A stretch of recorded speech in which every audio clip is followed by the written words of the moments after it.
A small note on why I even decided to make this video. I've been working in product management for the past 2.5 years, and there's a lot of folks who keep reaching out to understand how to break into PM specifically. These could be folks in their undergrad, in their third or fourth years, folks who are completing their MBA and might not have a lot of work ex and want to become PMs, or folks who have had some amount of work ex and want to pivot into product management specifically. This is going to be a series of videos that I wanted to make to slowly understand from at least my perspective and hopefully give back and help out folks out there.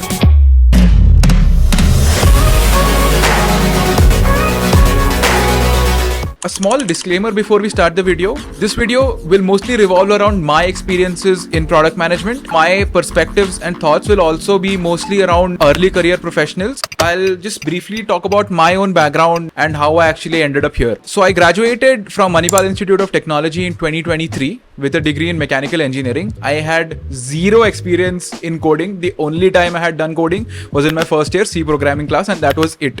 So coming to Hyperverge was a revelation because I learned everything from scratch on the job. Prior to joining Hyperverge, I had done a product internship in a social media startup where we were building an audio social app. Along with that, back in college, I was working with friends around the creator economy to build a platform geared towards creators. We had pivoted a lot of times, tried out a lot of different things, and were in touch with VCs. You might actually see it in my older videos, by the way. It didn't really work out. I had to shut it down in my fourth year. So I actually ended up at Hyperverse through campus placements at Manipal and have been here for about 2.5 years. I started off as a product intern in 2023, worked for about 6 months, got converted to a product analyst. After that, I became an associate PM a year later, and now I'm currently a product manager. What does a PM even do? There's a lot of different terms flying around. PM is the CEO of a product, PM is the bridge between different teams, etc., etc. I'll mostly try to describe it from my own perspective and my daily work. So think of it like this. It's basically like the conductor of an orchestra. Only one person who knows every different element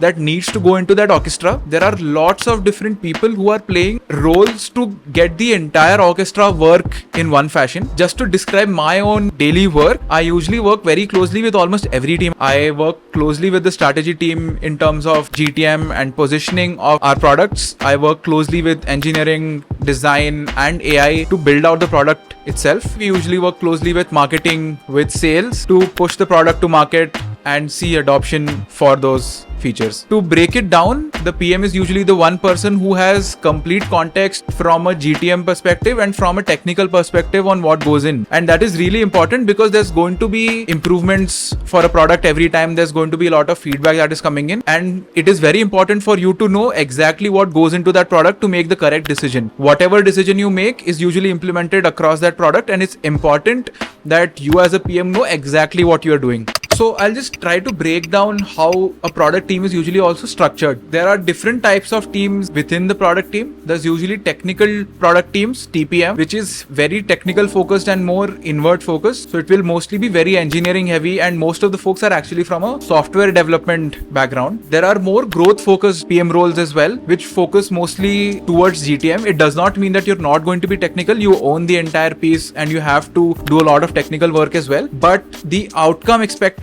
out of a growth PM role is usually going to be increasing revenue, increasing retention rates. It depends on the type of company. So these are the two broad type of product teams that you can target. A small note on how the PM interview process is usually like. This is mostly going to be for a product intern or an APM level role. It's usually a few rounds of interviews. The first round is usually with the talent acquisition team on basic understanding of whatever you've done and how you can contribute to the role. Once you clear that, it's assignment rounds that companies give out, which might be to create a small case study, to create a small spec of a product, how will you launch it, etc. Once you submit that assignment and clear that round, there'll be a technical round depending upon the type of company. Companies like Google and Microsoft are usually very technical. There might be companies who might be more growth oriented where this might not really be required. So there might be questions on the case study. Once this round is usually clear, then there's the final culture fit HR round that most companies have, and then you're in.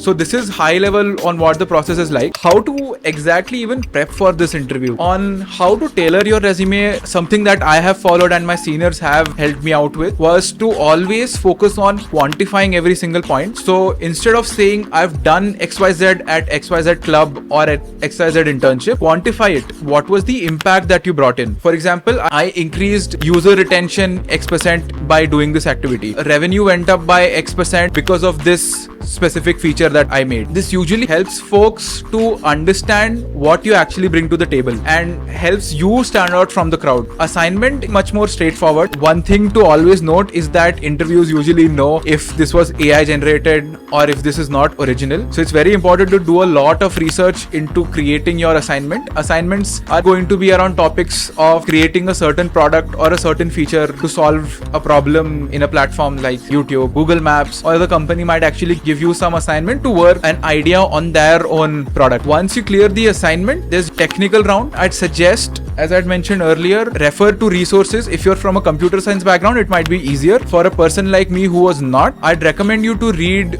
books around this. There are books like Tech Simplified, which I refer to personally in my interview round, and it helped me out a lot, breaking down a lot of technical functionalities and making it simple to understand. Most interviews are usually not as technical. You can actually approach and think about what the role is like. This might not be completely relevant for product intern or an APM level position though. One thing to note is that the interview process might also differ basis different companies. For example, if this is a B2C growth focused role, the questions might be geared towards increasing retention, increasing growth, increasing DAO, for example. For a more deep tech focused role, it might actually be slightly technical. It depends on the company. A high level tech understanding is good enough. The type of questions that are usually asked, guesstimates are available online. It's easier to understand. Guesstimates are usually the easiest type of questions, and it is best to practice them as much as possible. There are websites like Exponent. They also have a very large list of YouTube videos where they have every type of PM question. I personally referred to those videos while I was prepping for my interviews. The whole idea is to not actually get the right answer. The idea is to break down the problem and the solution as much as possible to finalize exactly what needs to be done, which is what we actually do on the job on a daily basis as well. There might be questions like an RCA. For example, there's been a drop in number of cart additions in the last 24 hours. Do an RCA to understand what is happening. How to approach this if you are from different backgrounds. So for students, it's very simple.